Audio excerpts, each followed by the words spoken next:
again, Rebecca here. Welcome back to my channel and welcome to Baby Got Scraps, a scrappy inspiration YouTube and Instagram hop. And we are on day 10. So today is, I believe, one of the page kits that I put together. And it looks like it's going to be a gray and white one. And that's the sketch that I'm going to use. So I'm going to pull out all of my embellishments that I threw in the page kit. And you guys know, after 10 days, I think you guys have pretty much figured out that we are all using one 12 by 12 piece of paper, and then the rest are scraps or from a 6 by 6 paper pad. So I found it easier to pull out sketches for the most part on mine, since I am doing all 31 days, just so I could help myself use up some of these scraps. And I am trimming the photo down just to kind of make it work for all of the scraps and as the sketch called for. While I'm getting all this done, I'm going to start trimming up my paper. Don't forget that in the description box below, I will have all of the wonderful ladies that are playing along today linked below, so please go check out their channels and get inspired by them as well. Now in this one, I kind of cracked up when I got done with the layout because I had scraps everywhere. You notice I just put that one to the top left, and I've got some others that they go all over the place. Also, I don't know if you've noticed, but I finally got my video recording down pat. I figured out how to go widescreen so it is not so small. At least it's looking that way to me. So leave me a comment if my video is looking a lot better. I did go ahead and back my picture on some black cardstock. That was just a piece of a scrap that I had in my little black baggie. I am looking at this and trying to decide which of the pictures, which of the sides of this piece of paper I would like. It is a fairly large scrap. I believe it's like 8.5 by 11. So I am just kind of looking at this. I'm going to grab my pencil and I'm going to draw that semicircle. So I'm just going to get that, and then I'm going to fussy cut it out. Now I'm just going to sketch real quick. And I have been doing this a lot lately. I'm just basically sketching, and then I don't actually push hard so that I can erase. I don't know if that makes a difference or not. And then I decided that I cannot draw any kind of arc. So I went ahead and got out my little stencil that I have there and drew a circle. And yes, it is. I wasted a little bit of this paper, as you can see right there. But that's all right. It's all right. I did actually trim it up, and I do put it back into my scrap so I can use the other side for something else. And then I'm just going to go ahead and fussy cut out the circle portion. And see right here, I am going to go ahead and I'll make it a straight line, and I get rid of those little wonky pieces. And I do save that. So, you know, I go back and forth between saving scraps and not saving scraps. And I'm not going to lie, I really liked this paper, so that was kind of the factor on why I saved it. And I do believe that I'm going to use it somewhere else in this layout. I could be wrong. So I'm going to go ahead and trim this little gray lined paper down. And I didn't like where the lines were meeting, so I just went ahead and kept trimming until I had it the way I liked it. And then I'm going to use my fun, fantabulous little binder punch there, and I'm just going to trim that down. I don't make you watch me do all this because you guys know how to work a punch, right? Maybe I do make you watch me do all this. I've been using that punch a lot lately, so sometimes I don't make you watch. Sometimes I leave it in to keep the video from being too short. And as you see there, I missed a spot, but it's so easy to line it back up and get it to where you wanted it. On the sketch, there was a little piece on the border there, and just wanted to make sure that I got it all done. And I am taking my sweet old time lining that up. I do apologize for leaving that all in. All right, clean off the little scrappy bits, and I just come back in and trim it up. I do have a bit of a, newbie situation going on with that punch. It likes to fight with me, so sometimes I don't get it lined up perfectly, and then it has like a little jagged edge. So it's real easy. Just come in with my scissors and just, make it straight. Now, as you notice, I do have some cream-based and some white-based. That does not bother me at all. I do know it bothers some of you guys. So, I mean, you can take the cream out and just use white. It's totally fine. I do ruffle that up. It'll get flattened. It'll lay out in an album, but that's totally fine. I did go ahead and take some black soot distress ink, and I started to distress everything. And I probably should have distressed the one piece that I had already attached down, but guess what? It was adhered down. And every time I go to rip something up these days, I just didn't want to tear the page, I'm not going to lie.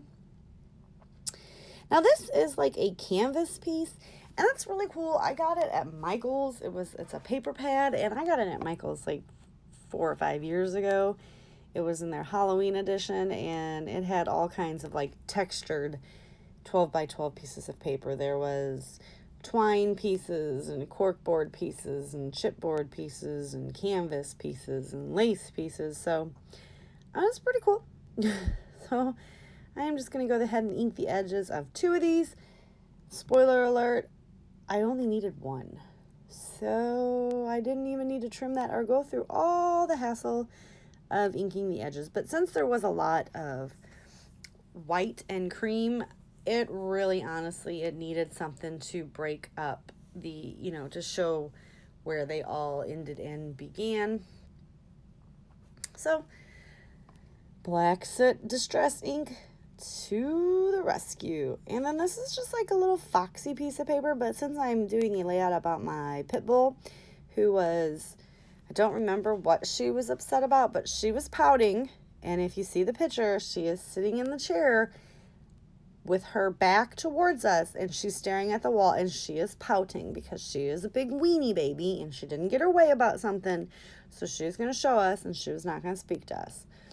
My fiance absolutely adores when she does this, because then he can aggravate her some more, and he usually goes and gets snacks and gives snacks to the other dogs, and that dog will sit there. She will not give in until whatever she wanted to begin with, she gets. And it was probably something that she wanted to be on the couch or something, and he wouldn't let her up on the couch because that's her chair, which she's mad about that right now. Anyway, because her chair is that's where the Christmas tree is, or where the Christmas tree was, because this is going up on day 10 of January, and I surely hope that I have my Christmas tree down by then, because I'm doing this voiceover in 2020, so y'all pray for me, and fingers crossed that I took my Christmas tree down. It's usually down by now, I'm not going to lie. I don't like leaving it up because I'm usually home from work between the holidays, so I try to get it done so I don't have to worry about it after I go back to work. So I'm just going to start adhering everything down, and the background paper there has it's letters. It's just all different letters, like a big old crossword puzzle. So it's easy to line a couple of those up, but I wanted to make sure that my little semicircle was straight, and then I'm going to grab this piece, and we're going to stick it in there as well. And I can line it up. And then I'm going to go ahead and get my picture of my pouting pit bull. Totally should have named this Pouty Pit Bull, but her name is Bee. So on a lot of her layouts, I will put some sort of bee element on there. So yellow and orange are going to be the pops of color that I bring in. Maybe just yellow to this layout. But I do get that big old bee on there because she's a big old baby. And I need to stop making that noise with my mouth. I'm sorry, it's annoying me. So, there you go, orange, yes. And the title is up there. It's something about dogs make our lives better. And I just grabbed a whole bunch of stuff from the little embellishment bag and some frames, which I have such an idea to use. I have 2 whole, those little iris containers, those little photo iris, the 4x6 iris containers, full of frames. Because I love them. I don't use them because they're out of sight, out of mind. So I have sketched out a nice old idea of what I want to do, and now I just got to do it, right? I'm thinking it's going to be for one of my, I think it's going to be for my 4th of July, my Valentine's Day love hop that we'll be doing. I do apologize. The Pouty Pit Bull is making a lot of noise. The neighbors are moving today, and not gonna lie to you guys, she does not like anybody on her streets, around her house, or in her area. She's very, I made that noise again, very protective. So she is looking out the window right now, very mad that the movers are in the neighbor's yard, which is their yard. And I've tried to have talks with her before about, it's their yard, they could do it, but she just doesn't want to hear it. I did have one of these little rosettes that I made at the beginning of 2019. It's a YouTube series that I had of making your own embellishments. So I had one of those in orange, and I stuck it on there. I get the bee stuck on. I get the love stuck on. I did go ahead and add some frames and stuff underneath the picture. And I'm like, all right, we need something. And I use my Pilot G2 pin. And I have the 07s. And I think I have another. I don't really know if I have another size. But they are excellent for writing, but not so much for drawing very fast, wonky lines, because it's a gel pen, so it misses. So I was a little concerned, but I love those pens. I have one in every color, including metallics. I'm not going to lie to you guys. But you guys all know my freaking pin obsession anyway. I love pins. If you ever want to buy me something and surprise me, pins. My fiance totally knows that. My mother knows that. Like, everyone just buys me pins. Every year my dad goes to Vegas for a retreat and some kind of trade show, and he brings me home like 3 grocery bags full of pins, of the free pins that they give out. Oh, best father ever. All right, so I'm about done with this. I do get some other things added on there and all the lines drawn. Please, if you liked my video, don't forget to give me a thumbs up, and don't forget to go down below and check in the description box to see all the other ladies participating today. And that's going to do it. I'll see you guys next time.